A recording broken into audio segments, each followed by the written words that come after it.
ഇന്ന് ദൗത്യം തുടങ്ങിയിട്ടില്ല. 7:30-ക്ക് ശേഷം ആണ് ഈ പ്രവർത്തനങ്ങൾ ആരംഭിച്ചത്. അതിന് പ്രധാന കാരണമായി MLA-യോട് നമ്മൾ ചോദിച്ചിരുന്നു എന്തുകൊണ്ടാണ് ഈ പ്രവർത്തനങ്ങൾ വൈകുന്നത് എന്നുള്ള കാര്യം. അതിന് പറഞ്ഞ മറുപടി ഇന്നലെ രാത്രി വരെ ഇവിടെ ഈ മണ്ണിൽ ജോലി ചെയ്തിരുന്ന ആളുകളാണ്. അപ്പോൾ അവർക്കൊരു റെസ്റ്റ് എന്നുള്ള രീതിയിലാണ്, അല്ലെങ്കിൽ അതാണ് അല്പ കാലതാമസത്തിന് കാരണം എന്നുള്ളതാണ് MLA പ്രതികരിച്ചത്. ഏതായാലും അങ്ങനെ കാര്യമായിട്ടുള്ള ഒരു കാലതാമസം ഉണ്ടായിട്ടില്ല എന്നാണ് അവർ പറയുന്നത്. പിന്നീട് പക്ഷേ നമ്മുടെ നാട്ടിലൊക്കെ ഏത് രാത്രിയിലും പകലിലൊക്കെ രക്ഷാപ്രവർത്തനം നടത്തുന്ന ഒരു സംവിധാനമുള്ളതാണ്. പക്ഷേ ഇവിടെ ഏതായാലും ഇന്നലെ രാത്രി ഈ മഴ കാരണം നിർത്തിവെച്ചു. അതിനുശേഷം ഇന്ന് രാവിലെ അല്പം വൈകിയാണ് തുടങ്ങിയെന്ന കാര്യത്തിൽ യാതൊരു സംശയവുമില്ല. പിന്നീട് രാവിലെ നേരത്തെ ആർമി എത്തും എന്നാണ് അറിയിച്ചിരുന്നത്. പക്ഷേ ഇതുവരെ ആർമി എത്തിയിട്ടില്ല. ഏതായാലും ബെൽഗാമിലേക്ക് ഇവിടെ നിന്ന് വലിയ ദൂരമില്ല, ഒരു 2-3 മണിക്കൂർ യാത്രയെ ആവശ്യമുള്ളൂ. ബെൽഗാമിൽ നിന്നുള്ള സൈന്യത്തിൻ്റെ സംഘവും ഇവിടേക്ക് എത്തുന്നതോടുകൂടി തന്നെ നടപടികൾ വളരെ വേഗത്തിൽ മുന്നോട്ട് പോകുമെന്ന് തന്നെ നമുക്ക് പ്രതീക്ഷിക്കാം. ഏതായാലും നിലവിൽ ഇപ്പോൾ ഇവിടെ വലിയ തോതിൽ തന്നെ ഈ മണ്ണ് മാറ്റുന്ന ജോലികളൊക്കെ മുന്നോട്ട് പോകുന്നുണ്ട്. നിലവിലിപ്പോൾ ആ പോൾ ഇരിക്കുന്ന ഭാഗത്ത് ഇപ്പോൾ മണ്ണ് മാറ്റുന്നത് അല്പം നിർത്തിവെച്ചിട്ടുണ്ടോ സംശയം. പക്ഷേ അത് ലോറിയിലേക്ക് ഈ മണ്ണ് മാറ്റുന്നത് ഇനി അടുത്ത ലോറി വന്നിട്ട് വേണം. ഇപ്പോഴും എനിക്കിവിടെ നിന്ന് കാണാൻ, ക്യാമറയിൽ കാണുന്നുണ്ടോ എന്ന് എനിക്കറിയില്ല. ഈ ആ സെൻസ് ചെയ്ത സ്ഥലത്ത്, ആ സിഗ്നൽ ലഭിച്ച ഒരു സ്ഥലത്ത് ആ മണ്ണ് മാന്തിക്കൊണ്ടിരിക്കുമ്പോൾ തന്നെ അതിനുള്ളിൽ നിന്ന് വെള്ളം ഇങ്ങനെ താഴേക്ക് കിനിഞ്ഞ് ഇറങ്ങുന്നുണ്ട്.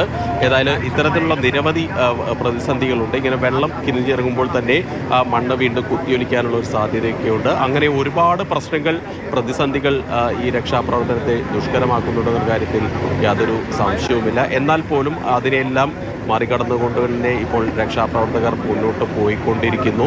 ഈ പ്രദേശത്താണ്, ഇപ്പോൾ ഈ കാണുന്ന ഈ ഭാഗത്താണ് ഈ മഞ്ഞ കളറിലുള്ള ഈ മണ്ണുമാന്തി യന്ത്രം നിൽക്കുന്ന സ്ഥലത്തായിരുന്നു ചായക്കടയുണ്ടായിരുന്നത്. ഈ ചായക്കടയുടെ ഒരവശേഷിപ്പ് പോലും ആ ഭാഗത്ത് ഇപ്പോൾ ഇല്ല എന്നുള്ളത് സങ്കടകരമായിട്ടുള്ളൊരു കാര്യമാണ്. ആ കുടുംബത്തിലെ 5 പേരാണ് ഇങ്ങനെ ഈ മണ്ണൊലിപ്പിൽപ്പെട്ട് ജീവൻ വെടിഞ്ഞ് അവർക്ക് പോവേണ്ടി വന്നത്.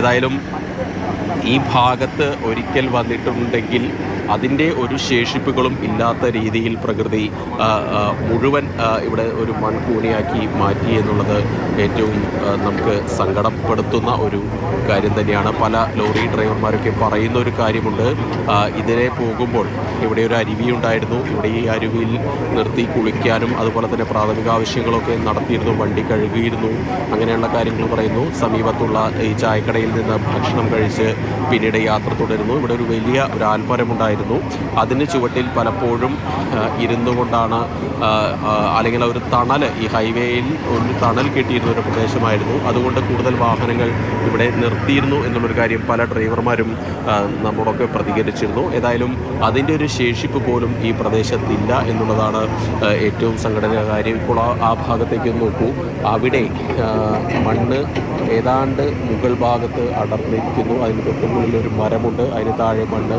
അടർന്നിരിക്കുന്ന ഒരവസ്ഥയുണ്ട്. ഇങ്ങനെയുള്ള ഒരുപാട് വെല്ലുവിളികളുണ്ട്. അത് ഒന്ന് തൊട്ടാൽ താഴേക്ക് വീഴുന്ന തരത്തിലാണ് ആ മണ്ണിൻ്റെ ഒരു കട്ട ഇരിക്കുന്നത്. അങ്ങനെ ഒരുപാട് പ്രശ്നങ്ങൾ ഇതിൽ നിൽക്കുന്നുണ്ട് എന്നുള്ളതാണ് ഏറ്റവും സങ്കടകരമായിട്ടുള്ള ഒരു കാര്യം. ഏതായാലും നിലവിൽ ഈ നടപടികളൊക്കെ മുന്നോട്ട് പോകുന്നുണ്ട്.